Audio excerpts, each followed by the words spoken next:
thank you so much for coming to this video. So today we're going to be going over statistical sampling. So the learning objective is to be able to understand and use the terms population and sample, and to be able to understand and use sampling techniques and how to critique them.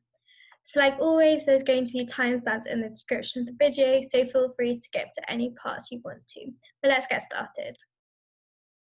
Okay, so let's start with the first learning objective, to understand and use the terms population and sample.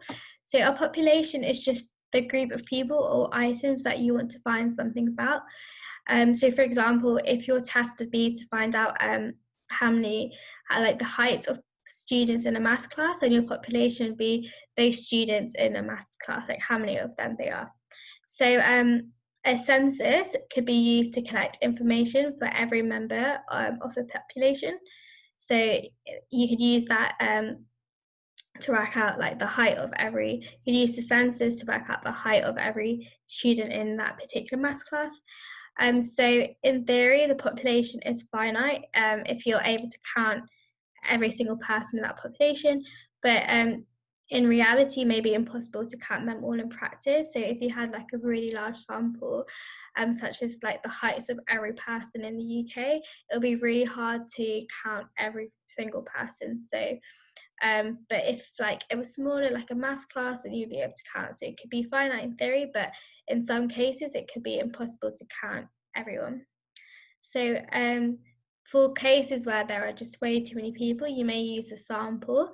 So that's just a part of your population that you're testing. So a population is everyone possible that you could test, and the sample is just a part of your population.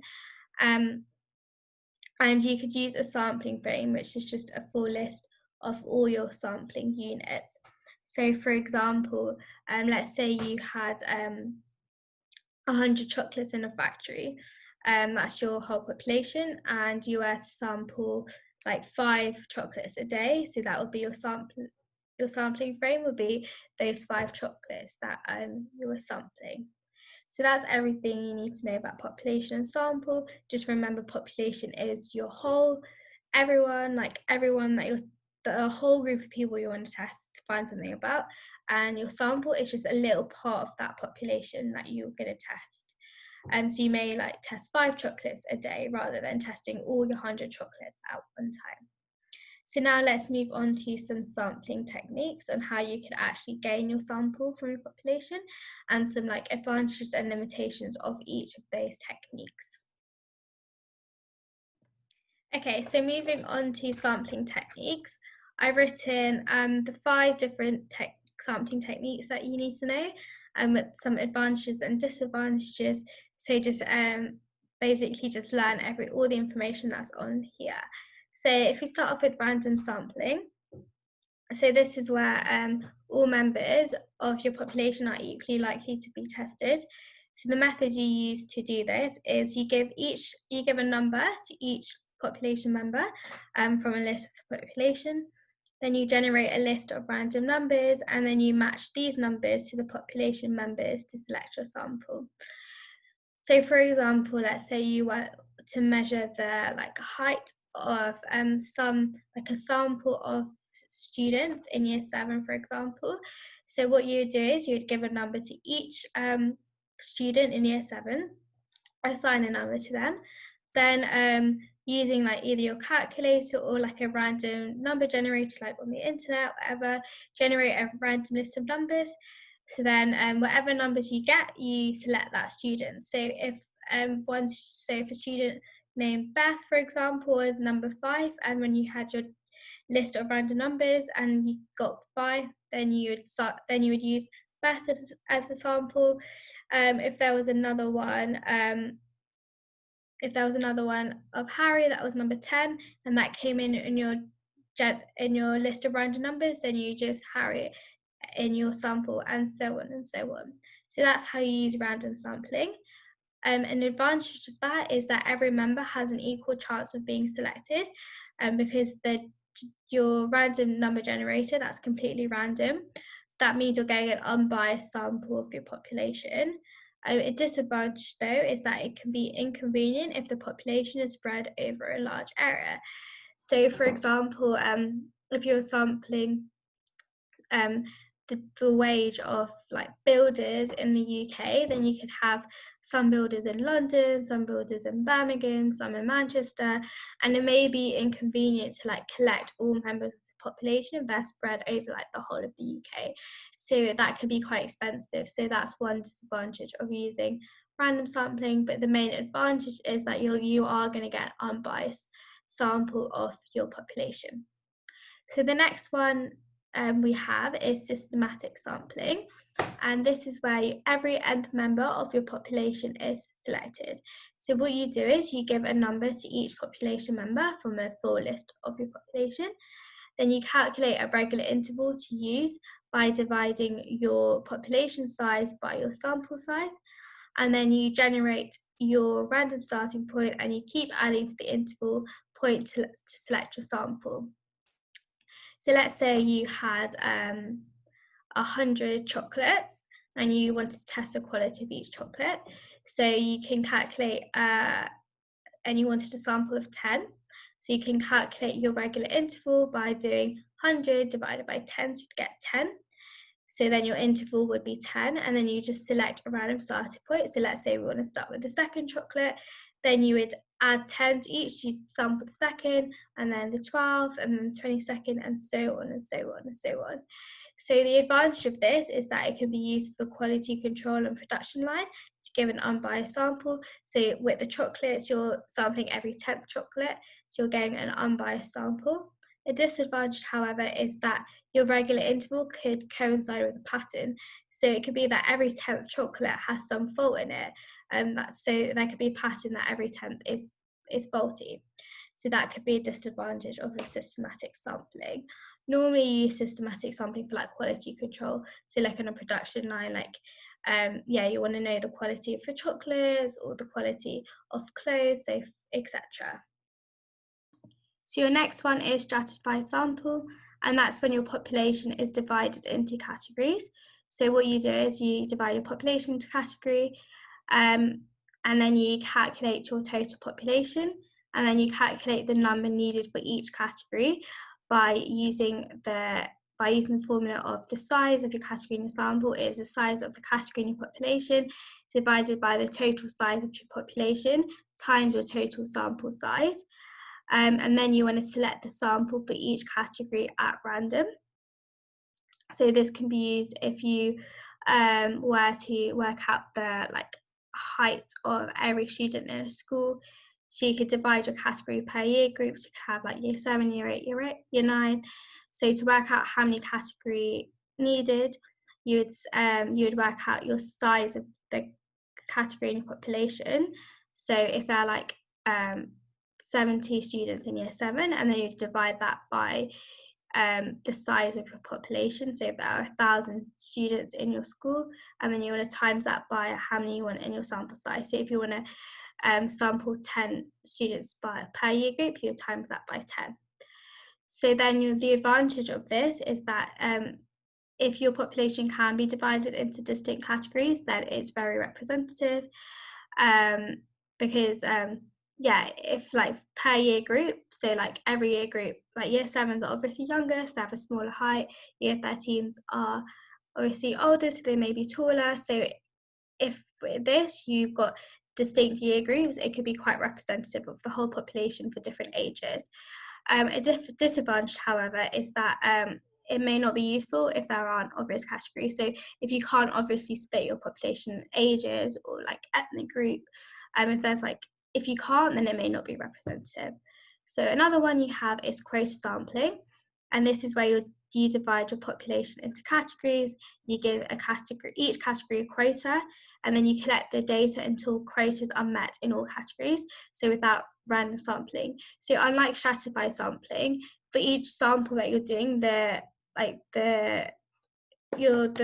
members of the population that you are including in your sample is done randomly. So you could do that using like a random number generator, for example. But with quota sampling, you don't do that. You just fill it until the number that you want in your category is met. So there's no random sampling for this one. So an advantage is that it can be done if there isn't a list of the full sample.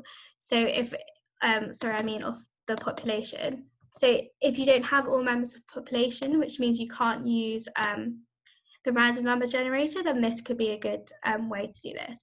However, a disadvantage is that it's easily biased by the interviewer. So because there's no random number generator, your interviewer could like choose, oh, I want everyone who's living in this area, for example, as part of my quota, but that's not representative of the whole population, because not obviously, like if you're doing heights of the whole of UK, for example, then if your interview is in London, then it'd be like, oh, I just want people who live in London who live near me, so that's not representative of the whole UK, of the whole population.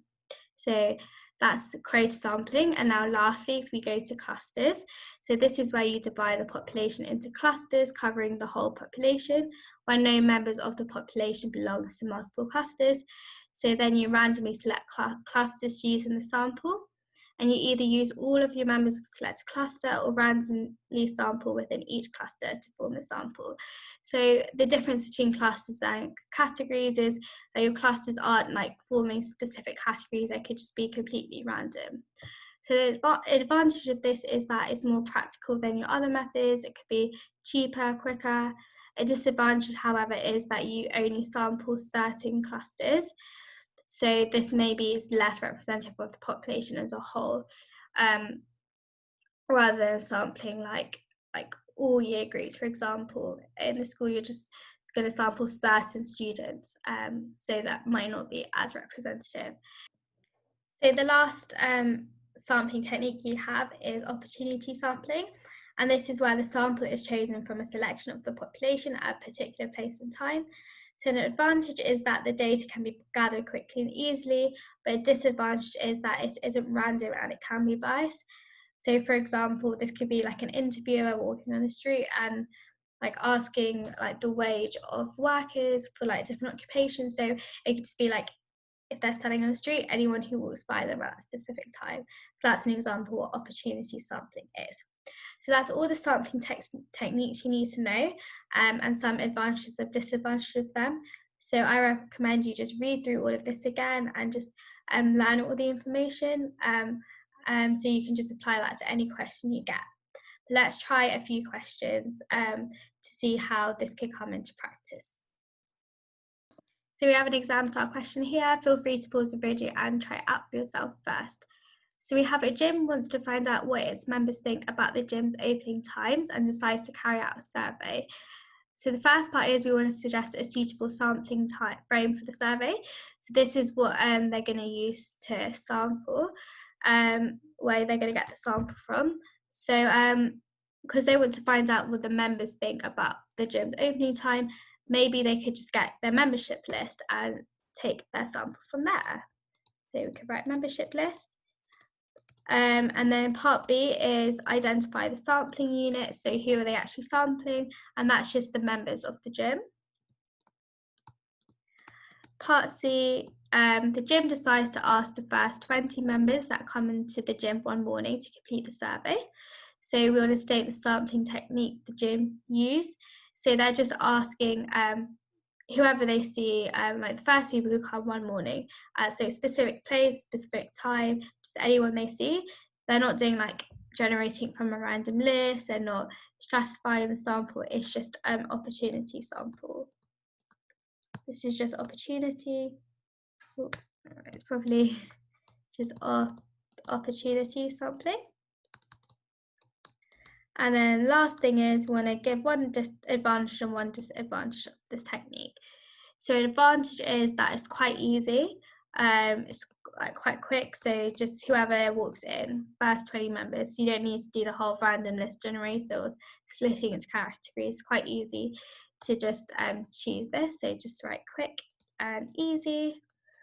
And then a disadvantage is that it's not necessarily, it's not random, so it's quite biased.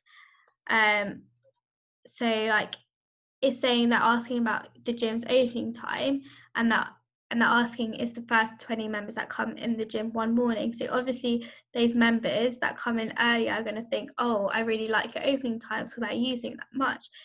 But if they were to sample people who come in the evening, maybe they think, oh, maybe those people think that they don't like the opening times that much. So it's very biased that they're just sampling the people who go to the gym at a specific time in order to get more of an unbiased like a sample and unbiased conclusion. They should have sampled members who come to the gym at different times. So that's the answer to this question. Let's try another one. So we have another exam style question here. Feel free to pause the video and try it out for yourself again. So we have the table shows information about the number of students in a school. A teacher wants to find out what students think about the school's canteen. They decide to take a sample of 60 students stratified by age and by year group. So we want to calculate the number of year 11 girls in the sample. So this is stratified sampling, and we just want to use this formula that we had above here, that says size of category in a sample is equal to size of category in the population over the total size of the population times the total sample size. So the number of people in the population of like year 11 girls, we have that's just 53. And when I do that over the total sample, over the total number of population, so over the total number of students in school, which is just over 573, and we want to times that by the sample size, and we got the sample size 60. So then that would just be equal to 5.54, and then if we want to round that up, we would get 6. So that means we'll use 6 year 11 girls for our sample. So all we did was we just did the total number of year 11 girls over the total number of students in the school times the sample size that they want to get 5.54, just round that up to get 6, and that's your answer to this question. So that's everything. Thank you so much, everyone. I hope you found that useful and you now understand the terms population and sample and the different sampling techniques and how to critique them. So I've just got the sampling techniques up here as well if you want to read over them again. Just make sure you learn them. It's quite a lot of information, but as long as you memorize all the information here, you'll just be able to easily apply this to any question. So just make sure you do some practice questions just to practice how to apply everything that we've learned.